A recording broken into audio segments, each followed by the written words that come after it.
வாழ்க்கையில் ஒரு விஷயத்தை மட்டும் தெளிவாக தெரிஞ்சுக்குங்க. நம்ம என்னதான் நல்லது செஞ்சாலும், பிறரை நல்லவர்களாகவே பாவித்தாலும், நாம் வாழும் வரையிலும் நம்மை யாரும் நல்லவர் என்று கூறப்போவது இல்லை. அது அவரவர் சமய சந்தர்ப்பமாக இருக்கலாம். ஒரு மனிதனின் மறைவுக்கு பின்னால் தான் அந்த மனிதனை போற்றுவார்கள். ஆஹா, அப்படி வாழ்ந்தாரு, இப்படி வாழ்ந்தாரு அப்படின்ட்டு.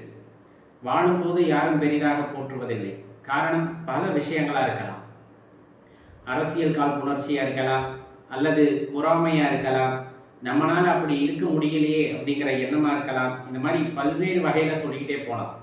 அதனால் ஒவ்வொரு இடத்துலையும் நம்மளை யாராச்சும் புகழணும், நம்மளைய போற்றணும் அப்படின்னு நினைக்கிறத விட்டுட்டு, நம்ம நோக்கம் என்னவோ அந்த நோக்கத்திற்காக நாம் உழைக்கும் போது, அந்த நோக்கத்திற்காக நாம் செயல்படும் போது கண்டிப்பாக இறைவன் அதற்கு துணை இருப்பார். உங்களது நோக்கமும் நல்ல முறையிலே நிறைவேறும் அப்படிங்கிறத மனசில்